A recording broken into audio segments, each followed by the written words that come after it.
नमस्कार मित्रांनो, मी धनंजय खान आपले खदान्स किचनमध्ये स्वागत करतो।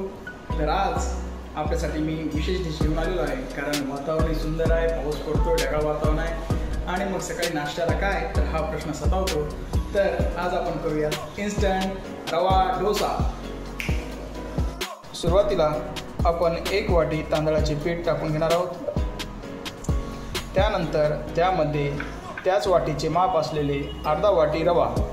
रव्याने आपला डोसा अतिशय कुरकुरीत होईल। आणि 1 वाटी दही। यानंतर आपण यामध्ये चवीनुसार मीठ टाकून घेणार आहोत आणि यानंतर आपण यामध्ये थोडे पाणी टाकून घेणार आहोत।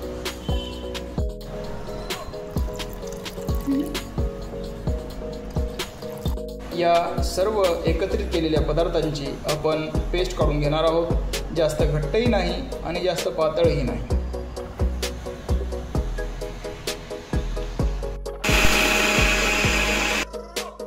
आपण इथे पाहू शकता आपले हे बॅटर अतिशय व्यवस्थित तयार झालेले आहे। जास्त पातळही नाही आणि जास्त घट्टही नाही। आता आपण आपले हे तयार केलेले मिश्रण असेच 10 मिनिटांसाठी झाकून ठेवणार आहोत। त्यानंतर आपण तयारी करणार आहोत भाजीची। भाजी म्हणजे आलूची भाजी डोशासोबत। आता डोशाची भाजी करण्यासाठी आपण 2 आलू घेतलेले आहेत। ते व्यवस्थित सर्वप्रथम आपण धुवून घेणार आहोत।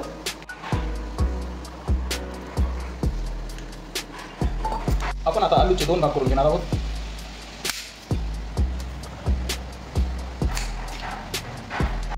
व्यवस्थित 10 मिनिट आपण हे आलू शिजवून घेणार आहोत। कमीत कमी 4 शिट्ट्या होईपर्यंत कुकरच्या।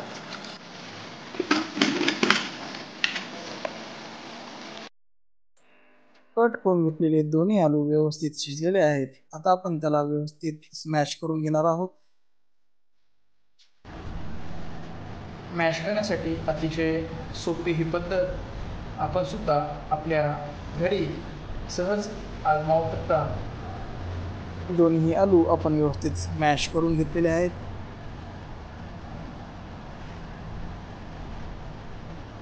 सुरुवातीला आपण थोडे शेंगदाणे भाजून घेणार आहोत। व्यवस्थित शेंगदाणे भाजून झालेले आहेत।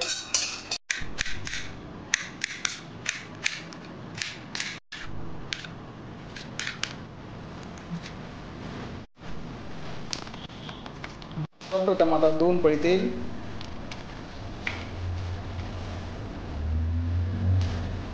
त्यामध्ये लगेचच आपण कांदा तळून घेणार आहोत।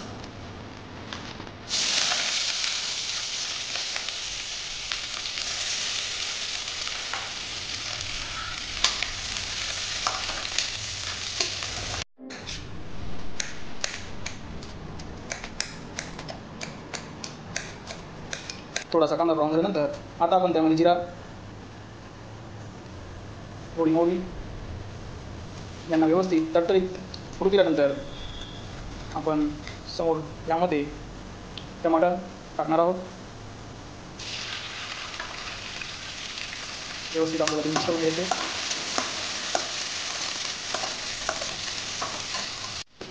व्यवस्थित आपले संपूर्ण मिक्सर तळून झाल्यानंतर आपण त्यामध्ये थोडी हळद टाकून घेणार आहोत आणि व्यवस्थित मिक्स करून घेणार आहोत। यानंतर आपण यामध्ये 1 चम्मच अद्रक लसूणची पेस्ट टाकून घेणार आहोत।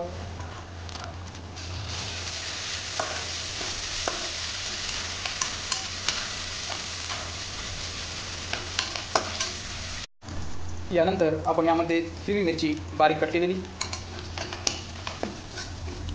यानंतर आपण यामध्ये चवीनुसार मीठ टाकून घेणार आहोत, जेणेकरून नंतर आलूला मीठ लागण्यासाठी अडचण येणार नाही किंवा एका जागेवर मीठ लागणार नाही। आपला मसाला संपूर्ण व्यवस्थित तळून झाल्यानंतर आपण यामध्ये आलू टाकून देणार आहोत।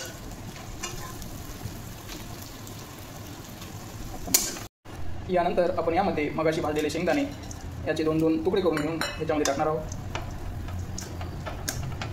यानंतर आपण यामध्ये थोडी धनिया पावडर ॲड करून घेणार आहोत आणि नंतर ती व्यवस्थित मिक्स करून घेणार आहोत। अतिशय खमंग आणि सुगंधित असा सुहास दरवळला आहे। आलूची अशी अप्रतिम चटणी जी आपण डोश्यामध्ये वापरणार आहोत। भाजीचं स्वरूप आपण तिला दिलेलं आहे। अतिशय सुंदर असा सुगंध। आता भाजी आपली तयार आहे। आता आपण वळणार आहोत डोशाकडे। आपण तवा ठेवल्यानंतर थोडेसे पाणी मारून तवा व्यवस्थित पुसून घ्यायचा आहे.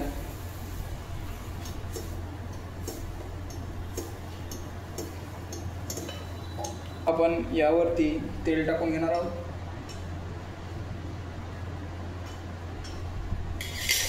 आणि व्यवस्थित ते तव्याच्या सर्व बाजूला पसरून घ्यायचं आहे.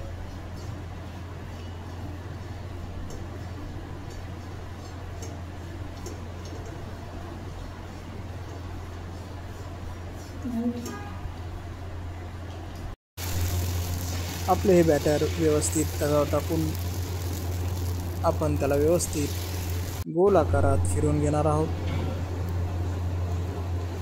त्यानंतर वरून हलकेसे तेल आपल्याला लावून घ्यायचे आहे.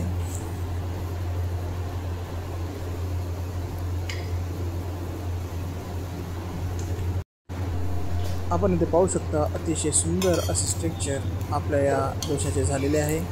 कुरकुरीत असा हा स्ट्रक्चर आपल्याला आपण इथे पाहू शकता अतिशय कुरकुरीत असे आपली डोसाची आजची रेसिपी इथे झालेली आहे. आपण शेंगदाण्याच्या चटणीसोबत आणि आलूच्या भाजीसोबत याचा स्वाद घेऊ शकता. प्रत्येकाने एकदा नक्की जरूर ट्राय करा इन्स्टंट डोसा.